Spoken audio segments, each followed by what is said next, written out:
Today's webinar is brought to you by Wider Circle, who is an MHPA Silver Partner and a longtime supporter of MHPA and our health plan members. We thank them for organizing today's presentation, From Skepticism to Connection, how community-based peer support improves health outcomes and member trust.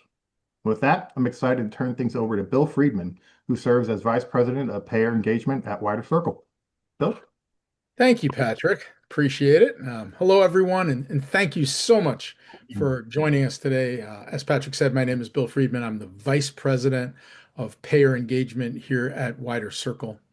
We very much appreciate you taking the time to explore a topic that is timely and essential: how we build real connection with members to strengthen health outcomes, build member trust, and encourage sustained engagement across the country, and especially in rural, underserved areas like West Virginia. We've seen that traditional models focus solely on clinical outcomes sometimes fall short of addressing the full picture of what drives health, of what's going on in our members' day-to-day lives. Especially at this time when there is regulatory changes and economic pressure on both the MCO side as well as on the member, right? Members are under a lot of economic pressure right now. This is even more timely. At Wider Circle, we believe that health happens where people live, where they work, and most importantly, where they connect. And that social connection is one of the most powerful predictors of physical and emotional well-being. Our Connect for Life program builds community through peer support, trusted engagement, and meaningful relationships. You'll hear me use that word trust a lot today. Trust is really the key to everything we do at Wider Circle. We are in the business of meeting members where they are. This is not just about closing care gaps. It's about reaching into people's hearts. It's about trust. It's about belonging, and it's about sustained engagement and participation. Today, we'll talk about how this model works, why it's especially relevant in places like West Virginia, and how plans like Highmark Health Options of West Virginia are partnering with us to achieve measurable and impactful results. We're also really honored to be joined by three guests who bring this work to life each and every single day. Jason Landers, Market President of Highmark Health Options, West Virginia. Crystal Beliski, who is Jason's Community Engagement Specialist. And also Jocelyn Williams, Wider Circle's Senior Director, Senior Community Engagement Specialist, and our team's boots on the ground coordinating our activity in West Virginia. One of our goals today is to bring out the personal stories, how this is meaningful to folks, how it touches them in their day-to-day lives, and understanding the human impact behind the Wider Circle and the Highmark strategy. Our goal for the next 45 minutes is to be practical, candid, useful, and to really answer your questions. So I ask you to please utilize that Q&A function, that chat function, to ask your questions. We will get to as many of them as possible. If we cannot get to your questions, if we don't have the time, I promise you that myself or the Highmark team will get to them offline and we will answer them shortly. With that, let's just take a little look at our agenda. So we're going to make some introductions, and we're going to talk a little bit about the Wider Circle program and the work that we are currently doing with the West Virginia team. We'll take a look at Wider Circle from a local perspective, and we're going to do this as a conversation, really about what's happening, how we go about doing what we do, how we touch members on the ground, how we help them solve issues, how we connect them to the health plan. We'll talk a little bit about implementing a solution like this, and then, of course, we'll leave time at the end for questions and answers before we close things out. Before I get started, I'd like to pass it off to our panelists to introduce themselves. And Jason, I will hand the microphone to you first. Sure. I'm Jason Landers. As Bill said, I'm the president of Highmark Health Options, West Virginia. And I am a lifelong West Virginian. 32 years in this business, probably 15 of it very focused in the Medicaid space. And I think I'm all things West Virginia. I understand the challenges of West Virginia. I'm very passionate about our people. I'm very passionate about our members. I'm a coal miner's kid. I always feel like I grew up kind of on the brink of disaster, and that is a really good perspective to have when you are trying to provide care and opportunities for the people that are in our plant. So I look forward to this. I've been a very avid supporter of Wider Circle and the things that they're doing for us. It was an easy answer when Bill asked me if I want like to be a part of this discussion group because this is something that I've seen evidence of. It works for us, and I can't say enough about how our relationship and our partnership is working here in West Virginia. Thank you, Jason. Appreciate that. Crystal, I'll pass you the microphone. Sure, it's kind of hard to top Jason, but I'm Crystal Beliski, Community Engagement Specialist for Highmark Health Options. I cover all 55 counties here in West Virginia. And prior to that, I was also our Medicaid advocate. So, very passionate about helping our members. I'm a Master of Social Work student, and it wasn't long ago I was a Medicaid member. So, as Jason mentioned, when you understand the work that we're doing and how we're trying to help people, it makes you very dedicated to what you do day in and day out. And I am a very avid, huge Wider Circle fan and looking forward to sharing with you all just how impactful it can be. Thanks, Crystal. Jocelyn? All right, everyone. My name is Jocelyn Williams. I'm located here in Charleston, West Virginia. I have worked as a senior community engagement specialist for Wider Circle, and I've worked in this field for about 10 years. Not for Wider Circle the whole time, but it's allowed me to get resources to help those here in the area. I travel throughout the state from Morgantown to Huntington to Beckley to Charleston, and then we do events virtually also. I'm one person. I try to travel everywhere that I can, but just know that this has been an experience for not just me, but all our members. They love it. And I just want to say the time is right to do what's right. So let's just keep pushing forward and know that we have people out here in need that really need our assistance. So welcome, everybody. Thanks, Jocelyn. All right. So let me just tell you a little bit about Wider Circle. And I don't want to spend a lot of time here. I really want to spend the time hearing the stories from the field. But we've been around since 2015. We're going to be talking today about our flagship product, which is called Connect for Life. We deliver that in the local language in thousands and thousands of communities across the country. You can see on the bottom of your slide here, we do this work for many multiple payers. We have been peer reviewed, so there is a lot of evidence behind what we do. We're high trust certified. We are a people first company. We tech enabled, but we are really about that human touch, that human interaction, people connecting with people. We employ and train member engagement specialists, most importantly, just like Jocelyn said, who live in the communities where they work. We also enlist thousands of peer ambassadors across the country.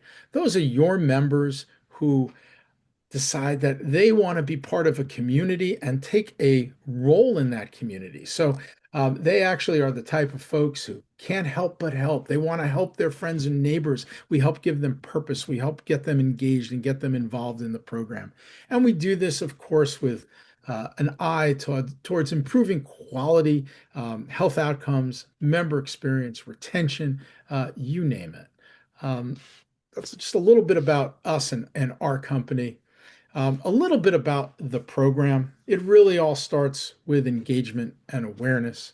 We are reaching out to members, but it's really very unique. Unlike a health plan, which typical cadence is that we're calling people because we need their help, right? I need you to pick a PCP. I need you to fill out an HRA, right? I need to get some information. We're there to help that member. So it's really about how we can help a member solve a problem, right? How can I help that member with food, housing, employment, childcare, you name it. We know from experience, if we can help them solve an issue, we build the most important thing, trust. And once we have trust, then their ears perk up, they're open to suggestion, and we can help guide them on a healthier pathway. So we do that. We bring members together in our local communities.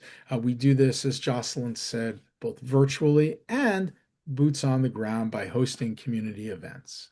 We onboard folks to the program. We keep them in those community events. And through our program, we constantly are keeping them engaged, bringing them in, not just to their local meetings, but sometimes to bigger chapter meetings. And through that program, we are engaging for fun, um, for solving social determinants of issues.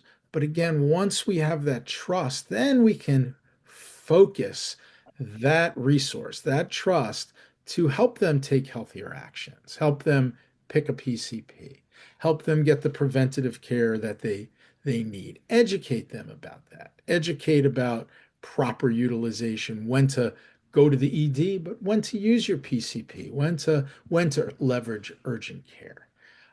We do that all and build that customer experience, that member experience. We do this combined with the plan. So we are feeding back to the plan information when we come across member stories, when we come across things that happen with the membership, we're feeding them back to the plan. Maybe somebody needs deeper case management.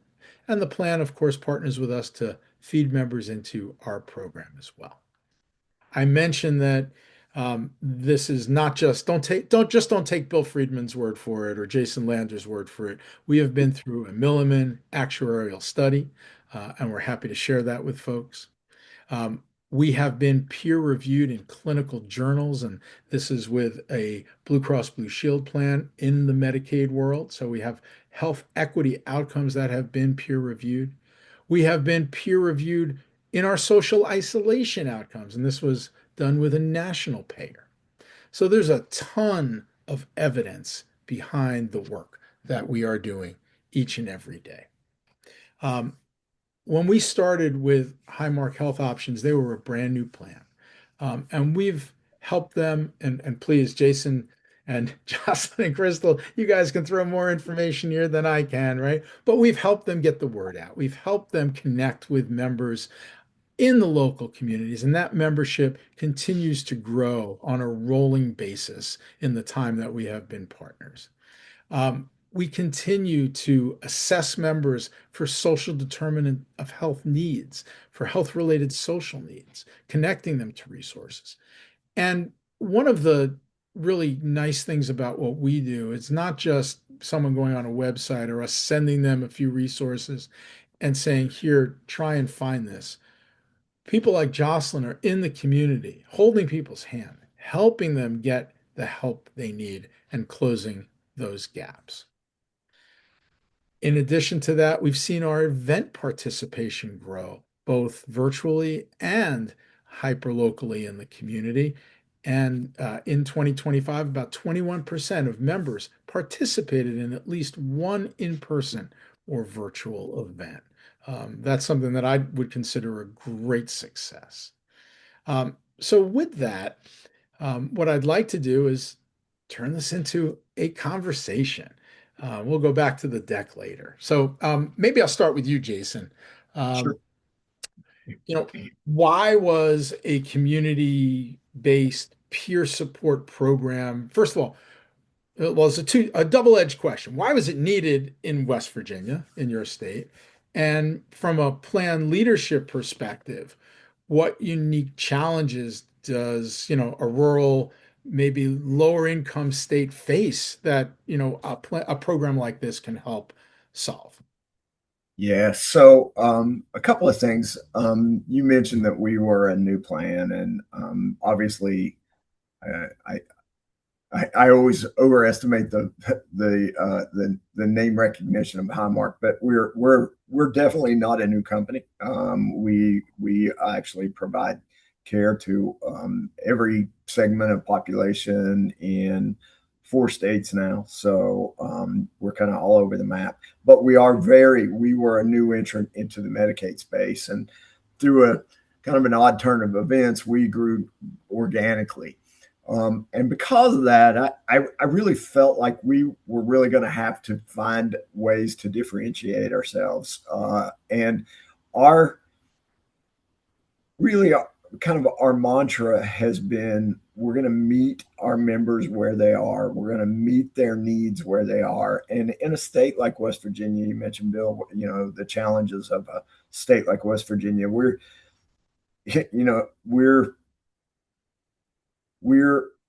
rural. We do have an economically challenged population, and not a lot of access to services. And I think that because of all of those things, we really wanted to find ways that we could flesh out the needs of our members. And I've been doing this a long time. My first job in this business 32 years ago was actually on the phones talking to members, and learned a lot from that. And one of the things I learned is that when someone gets a phone call from someone and interacts with someone from their health plan or whatever organization is trying to provide care for them, it only goes so far and you only learn so much. So the notion of meeting those members in their community with other members is a very powerful thing. And what we've seen is that those members, they start to rely on each other as much as they do our plan and us as leaders of our plan. So it's been a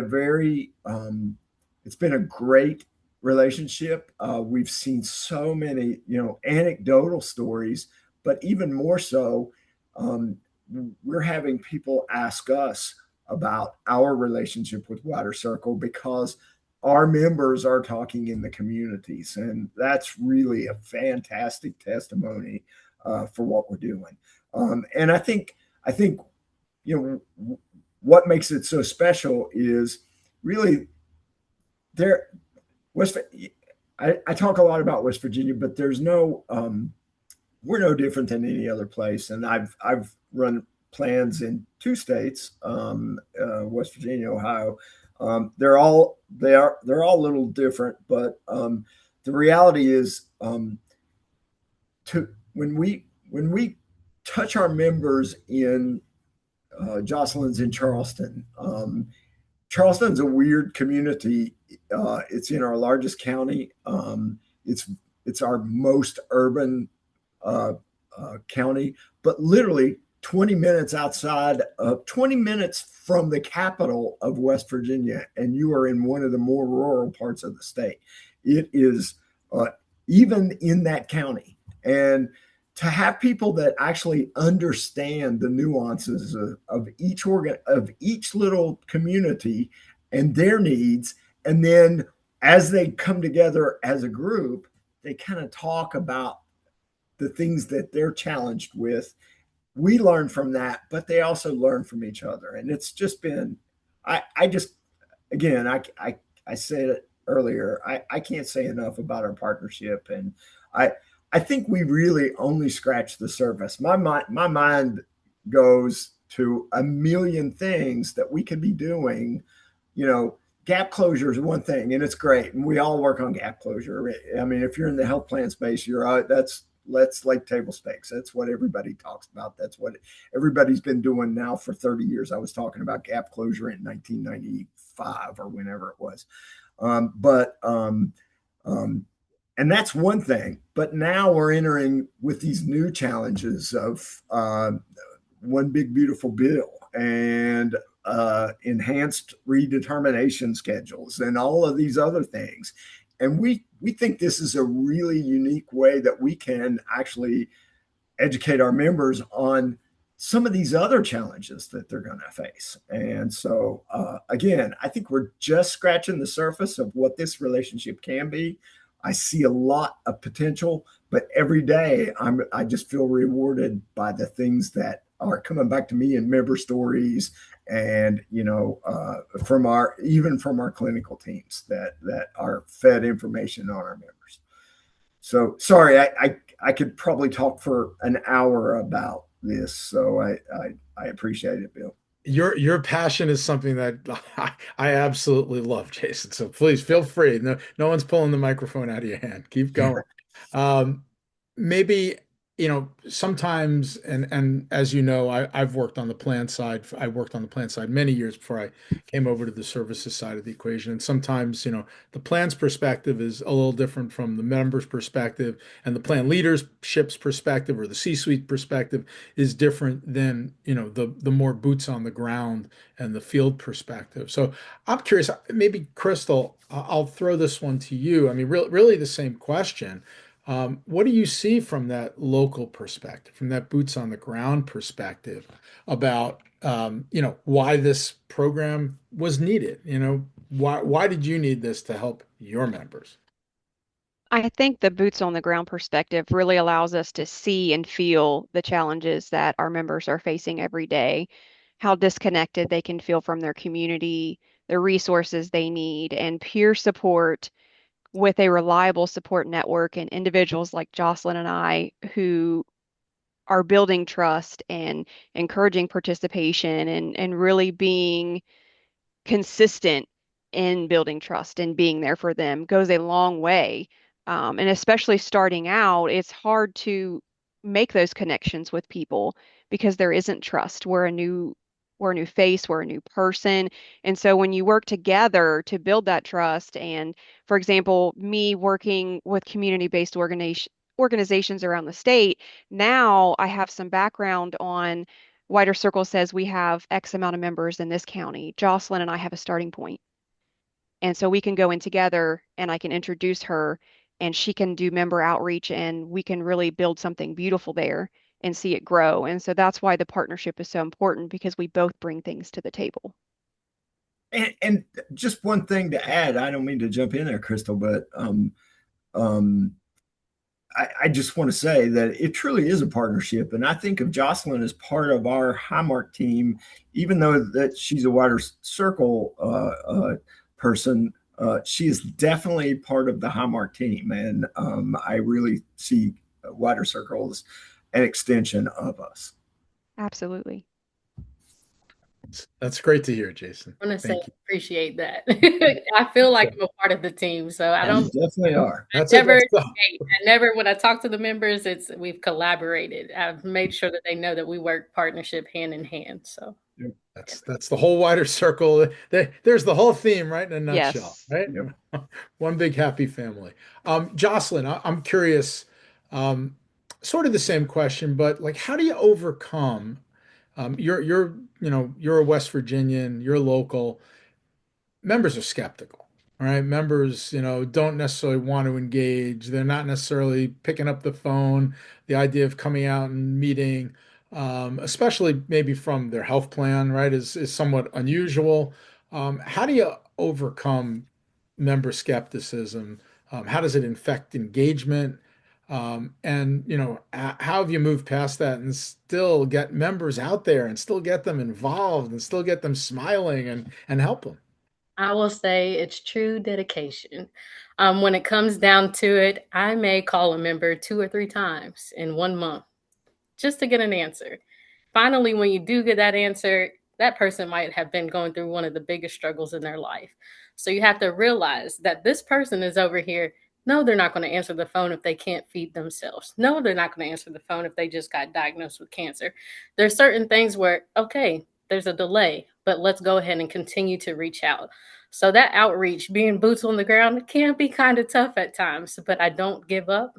I've had members, I guess you can say, they have called me and said, my health insurance is inviting me to an event. Is this real life? How many times do you hear someone say, come see a movie? But it's that social isolation that gets people out and moving. It makes them healthier too if they're out moving, being active. So yes, I start with virtual calls. Once I get them on the virtual calls, I can get them outside. So it's a constant. Um, it's a friendship. I have made friends through the members, and I know that might sound crazy, but at times they'll call me and say, "Hey, Jocelyn, I want to give you something." I'm like, "You can't. I can't take a gift, but I can be here. I can listen to you. I'll be your friend." But we really do enjoy each other. We'll go out to eat together. Members have carpooled to different events together. It's starting to grow, and I can see that the members are enjoying it.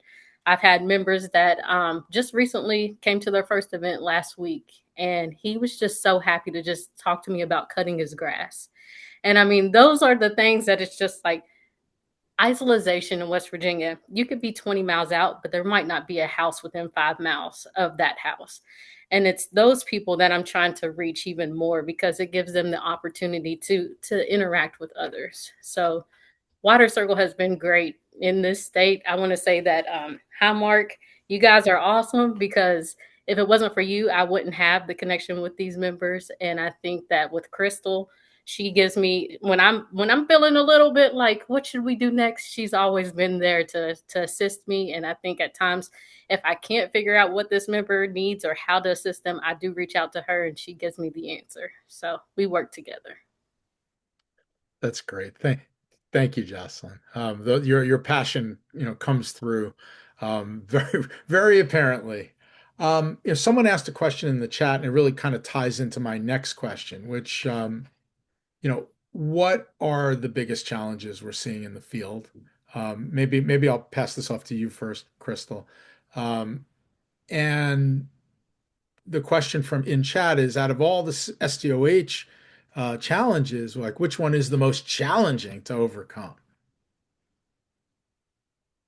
That's an interesting question, honestly. I seen that in the chat. It's hard not to look at it when you see it pop up.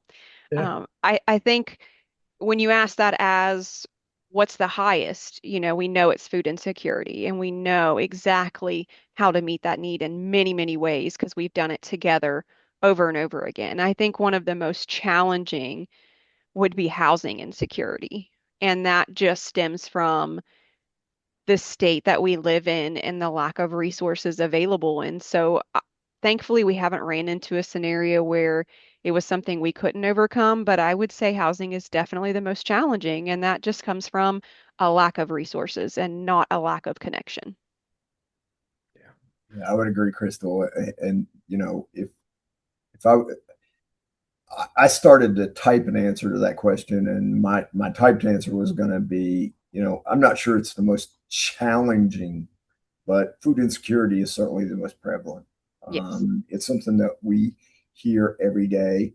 It's something that we really have our own challenges in addressing because, food as medicine is not really funded in West Virginia. So we're always finding our relationships with other CBOs are really the ways that we are addressing those. But I would agree, Crystal, that, if you would have told me 30 years ago that um, housing insecurity would be something that would be just across the board in West Virginia, just a big problem, I would have probably said, I don't know a single homeless person. I never see them. It's not a thing. And the world has just changed so much, and housing has not kept up with the demand here in West Virginia. So it's something that we deal with a lot.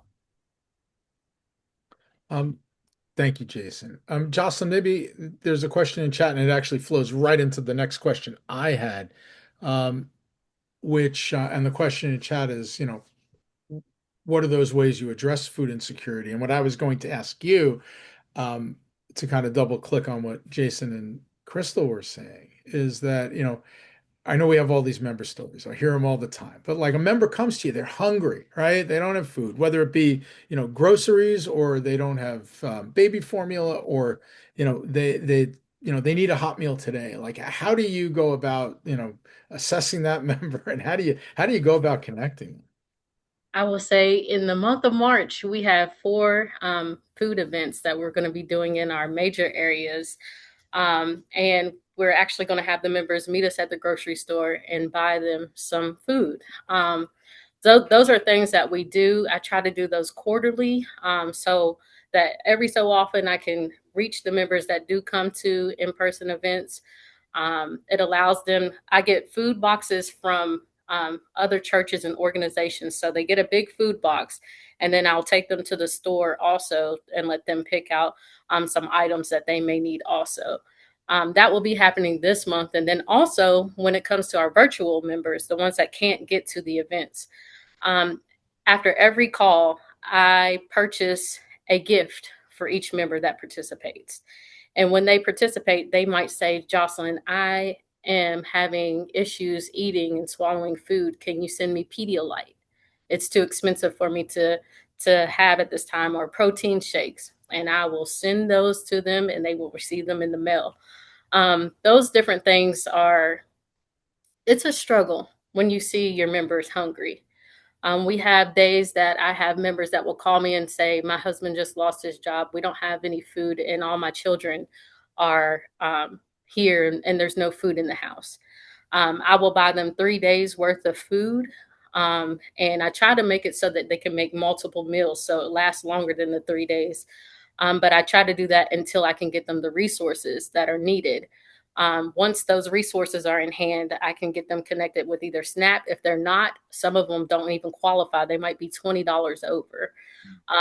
There's others that I have personally brought food boxes to their homes. And it's just something that I'm passionate about. And sometimes when another member sees another member struggling, they're like, well, you can come stay with me for a night and I will feed you dinner, like if it's a family. So you start to see those connections between the members. And then you also just, everybody's going through their own struggles. And when they get to sit and talk with one another, there are days that they might help each other. So that's the main point of it all. But we do events to try to help with the food issue that's going on here in the state. We Thanks. also connect, Jocelyn, through Crystal. We have an extensive CBO network, and we certainly make those CBO resources as a part of our network available to Jocelyn as well. So That is what I was going to jump in on, Jason. Great Sorry. minds. So Jocelyn is one of our highest referrers to our social care network. So she drives those referrals. She knows what the members need. She will connect them to myself or our care coordination team. We're both building relationships in the community so that we know what resources are available. And I do love her flexibility to provide need like what a member needs immediately like that, and it's great. But when that runs out, or if something is needed more, then she sends the member to me. She sends the member to care coordination. We send referrals out into the community. So we definitely work together on all fronts to make sure the need is met. Yep. I will agree. That is something that I can say has made my job a little bit more manageable, is the fact that I can go onto the site that they have created and the partnerships that they have made and be able to send the members to those people. I've had so many members say that they have been helped through doing those programs. So thank you. Thank you.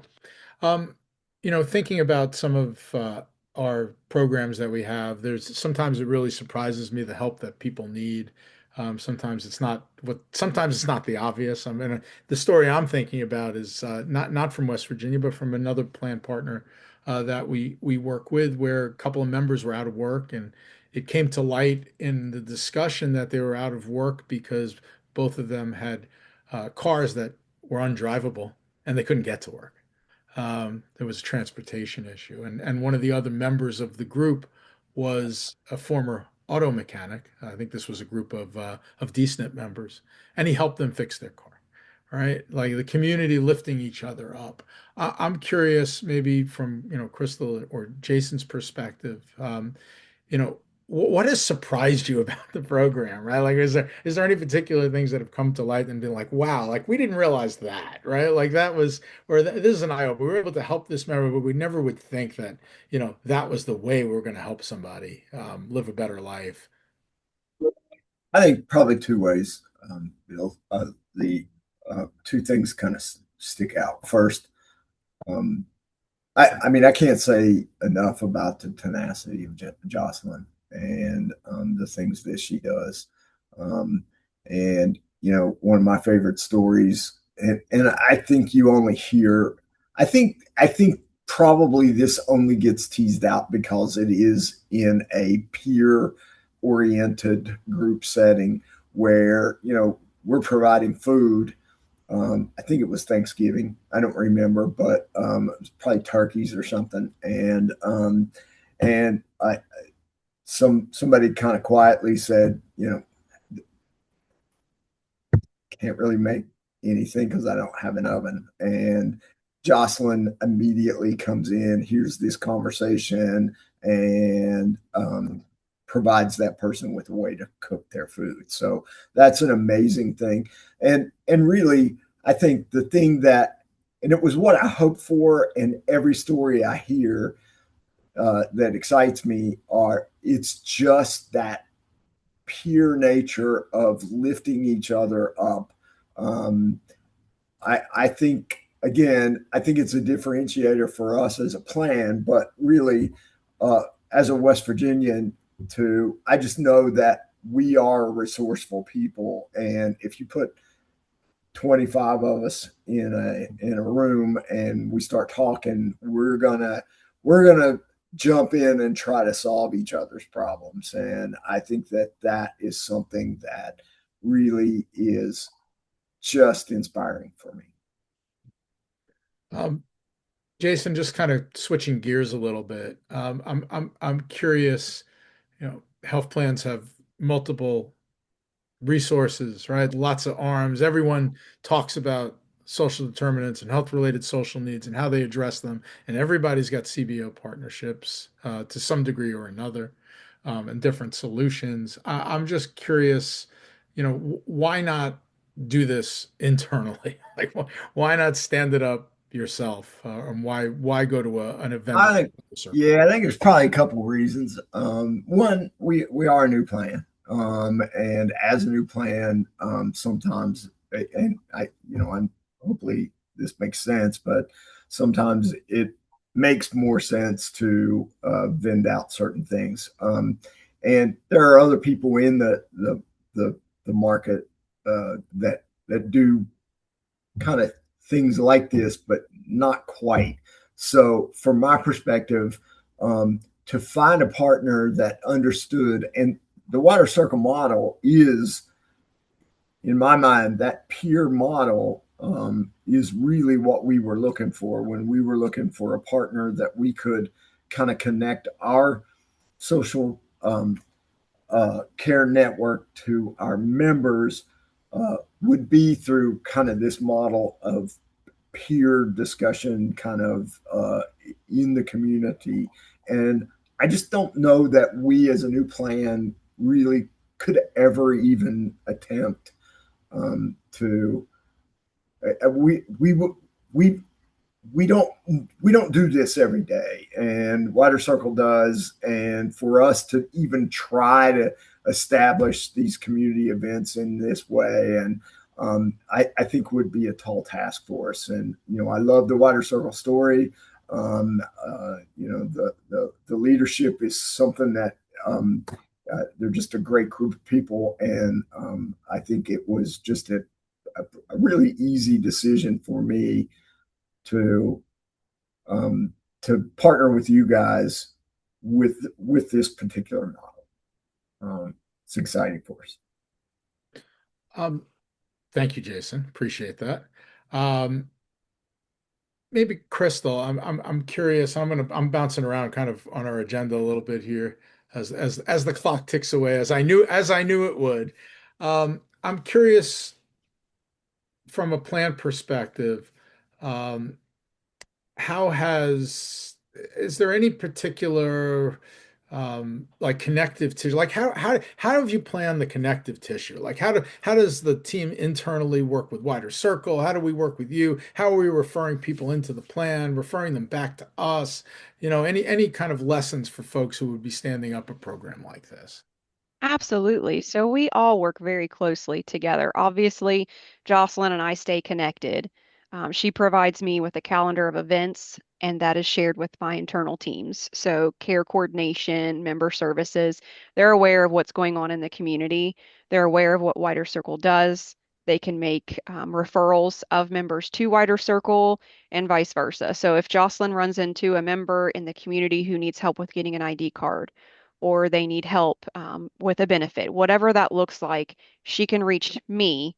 And if I can't help, I know exactly who to connect them to. So it's really putting a human in between. As we know, it's really difficult, to connect by phone, and it presents challenges for our members. They are hesitant to do that. So this really gives us a strong network of support for them, and we all just work beautifully together. I can't say enough about it. We just do, like a well-oiled machine on Jocelyn. Um, Jason, I'm curious, as we all answer to a higher authority, right? And we all have in this business, it's typically the regulators.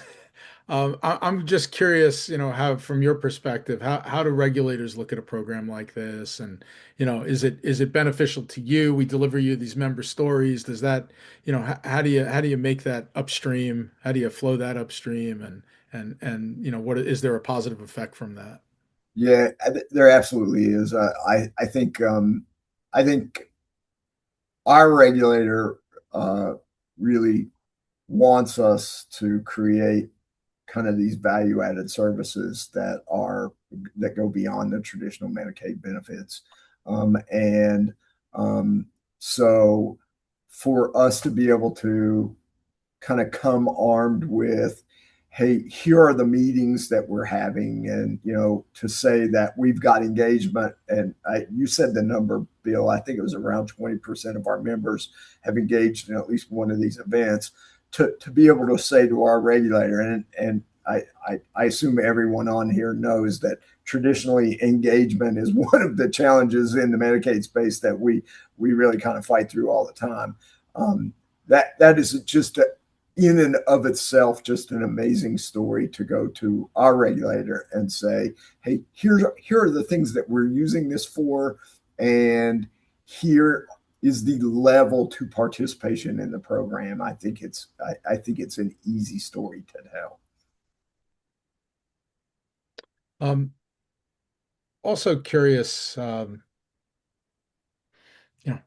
do you, and Jason, I'm going to keep with you for a second here. That's fine. How do you make the business case for something like this? That's another higher authority we all have to answer to. Yeah. So for us, again, it was really nearly, I made it really a vended solution for community outreach. And it economically made a lot of sense for us.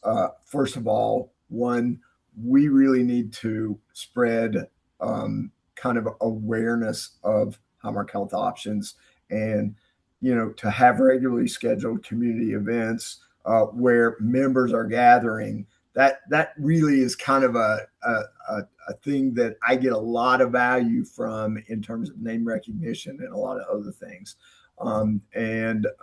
So we treated it like that vended solution, and the economics make sense, and really it allowed us to kind of pressure test because Jocelyn is one person, and we're not the biggest state, but if you flatten us out, we're pretty big. Jocelyn will tell you it takes getting from point A to point B in West Virginia is not the easiest thing in the world, and so it's really been a way for us to provide services that as a smaller plan we just wouldn't be able to. Yeah, thank you. There's a question in chat about work requirements. And I'm this is something we're building into the program. But I would think, having a program where you're touching people in the communities and getting folks to understand what those rules are and how they apply to them and kind of cutting through the noise is a big piece of how that's going to be rolled out. I'm just curious, Jocelyn, like how do you educate members about things like that, right? Maybe it's work requirements, maybe it's just the importance of having a PCP, of getting a colonoscopy, of like how do you touch those sensitive subjects? So with our virtual calls that I do one every Monday at 12:30. So I don't switch the times because it allows the member to know if they didn't get the phone call to call in. Just on Monday, we had 25 members join the call. And on that call, we discussed some different issues that are going on in their lives, whether it's with their dental, whether it's they can ask so many different questions, and I'll try to find the answers for them. But each week we have a new topic. So we're going to be doing colon cancer this month. We've done heart healthy month where we've talked about that. We've talked about dental. We every week I do something that has to do with education towards their health so they can be proactive. I do have a member, and I don't want to tell the whole story, so I'll go fast with it. But basically, it was May, and she had issues with her mouth, and she probably only had 2 or 3 teeth. And the first time she came to an event, she would never smile. And I never knew why, but she was so bubbly. Her personality was just wonderful.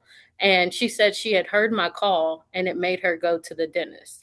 And the thing is, as I said, the dentist, like if you don't take care of your teeth, it can affect your heart. It affects different parts of your body that you don't even know that it can hurt you in those ways, because you can have an infection, you can have different things. Well, she went and applied for a job. She couldn't get the job because, of course, she didn't want to show her mouth. Within a few months, she had all her teeth pulled. She got dentures, and now she has a job. And she is one of my members that has shown up back to back. It's been something that I've been really proud of because she is an ambassador now. She goes and she spreads the word about Water Circle. She shows up to the events, and just knowing that I helped her by just giving her that little nudge to go make sure that she went to the dentist is something that has changed her life too. So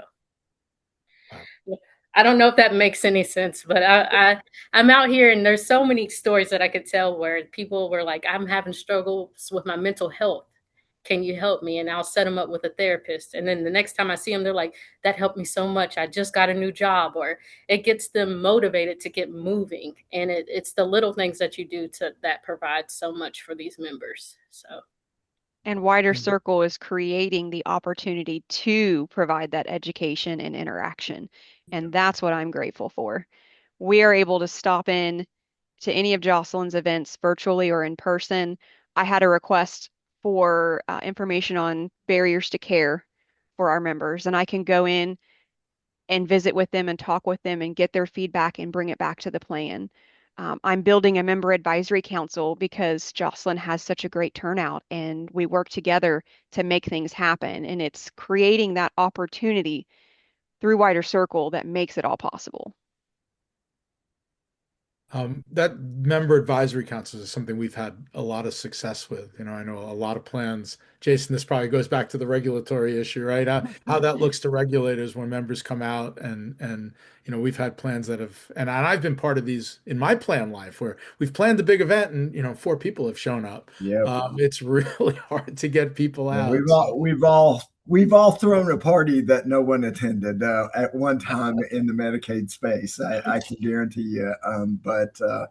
Yeah, I think that absolutely is the truth. Is that it's that we are required to have member advisory councils, and what I have seen in my history is they are really a struggle to get engagement. And if we've got 20% of our members are already engaged with something, then this is just one more thing that we can partner on.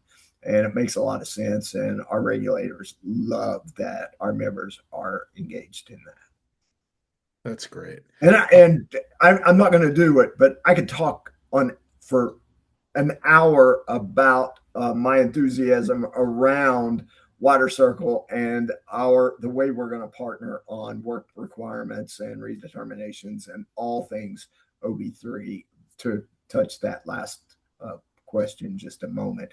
But I think that we have events.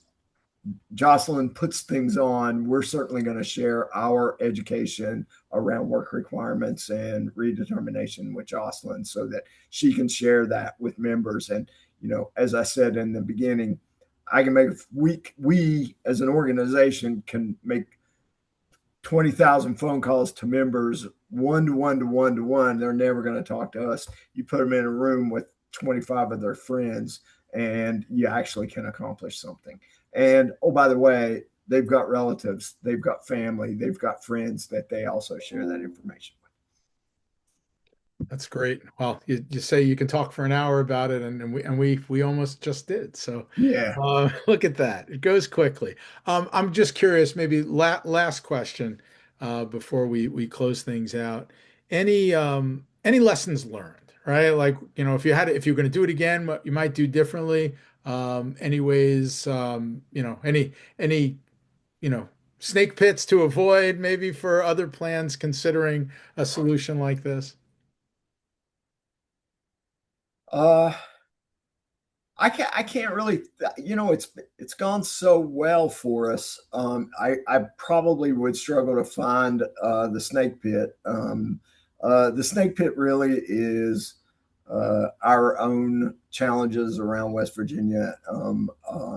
I, you know, I probably would bake, if I were going to do it again, I would probably bake what we're doing with you guys into our actual marketing materials a little clearer. I think I want everyone to know this is something that is out there. And, we did that maybe a little too organically. We should probably have kind of forced that communication to all of our members so that they understand who Jocelyn is and how we're going to partner with you guys. We can certainly revisit that. So, yep. Absolutely. Crystal, Jocelyn, any, final thoughts? All right. Well, I want to, first of all, the three of you, thank you so much for spending an hour with us today and joining us. We had a really wonderful response to this webinar, and to the folks that have joined us, please, you have my heartfelt thank you for spending an hour of your precious time with us. If you'd like more resources or follow-up materials, Wider Circle, and I'm sure the Highmark team is glad to share them. We look forward to partnering with you to get you that information, to strengthening member trust across the board, improving outcomes through a community-based approach like this. I can be reached at bfriedman, Friedman at widercircle.com. I'm happy to connect you with any of our panelists as well. If you have any questions or would like to connect with them directly. Again, thank you for joining us, and thank you to MHPA and to the MHPA membership for being big supporters. And we're excited to always partner with you. And we hope you found this valuable, and we hope everyone has an absolutely wonderful day. Thank you all. Have a good one.